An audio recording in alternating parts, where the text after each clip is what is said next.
wonder what happened to you. Whatever happened, it was quite brutal to say the least. Head is standard. Let me get the circumference of it. Circumference of the skull.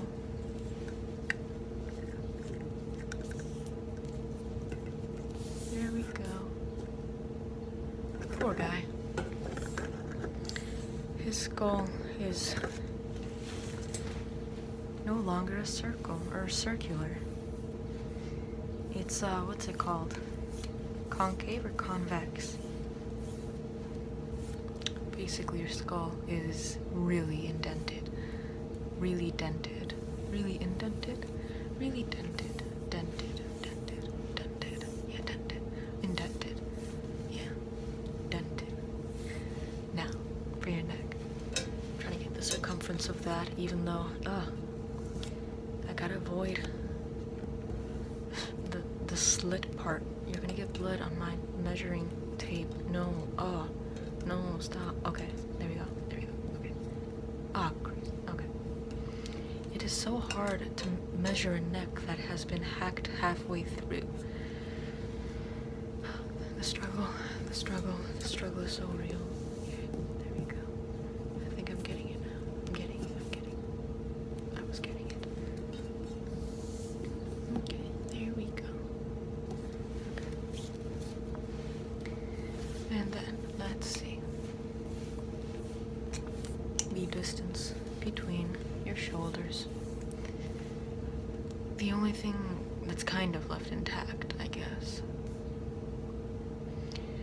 Man, if you could speak again, I wonder what you would say. You'd probably start screaming because that was probably the last thing you were saying. Or maybe not, because they did get you from behind. I mean, from what I can see, they probably slit your throat. Or, no. Wouldn't they have bashed you in the head first and then slit your throat? Now, for your torso, sit up.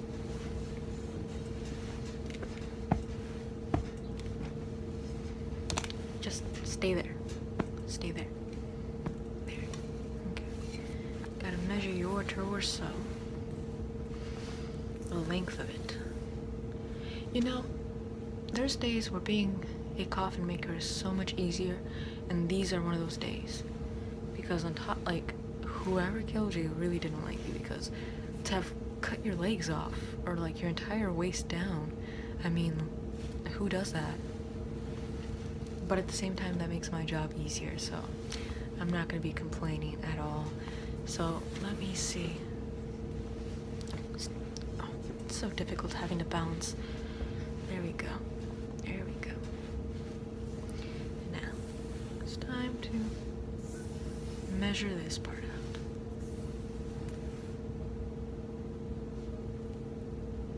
There we go.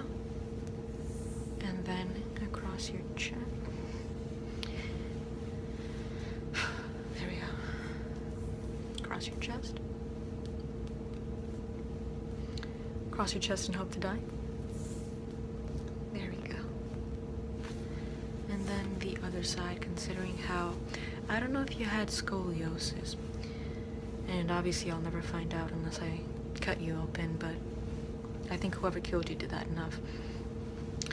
But unless the murderer also messed up your spine and did like an Annie Wilkes on your spine, where instead of hobbling your leg, she hobbled your spine, there's really no excuse for you to have this crooked of shoulders.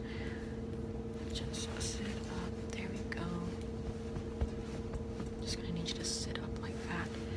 Just sit. There we go. There we go. And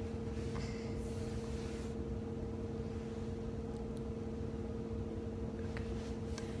That should be a good read, I guess.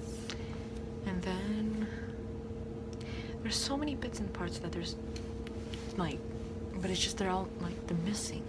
It's all missing.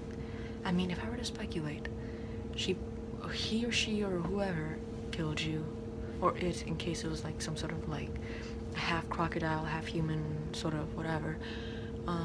Whoever did it, they probably, I mean, like, your waist is like, it's kind of hacked off, kind of not, so I guess they weren't experienced in cutting a person in half.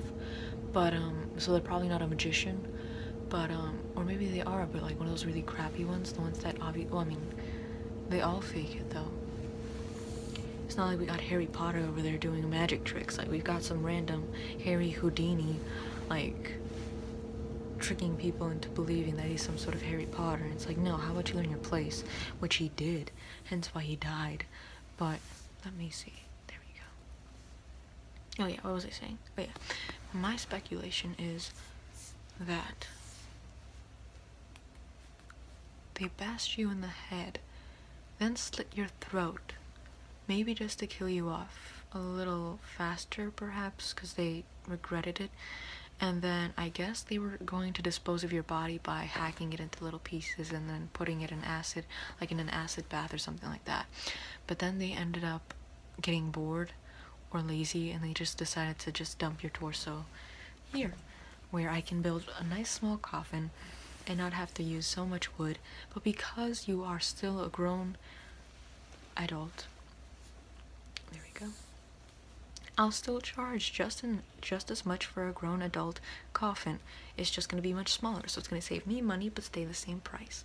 And that is called a profit. There we go.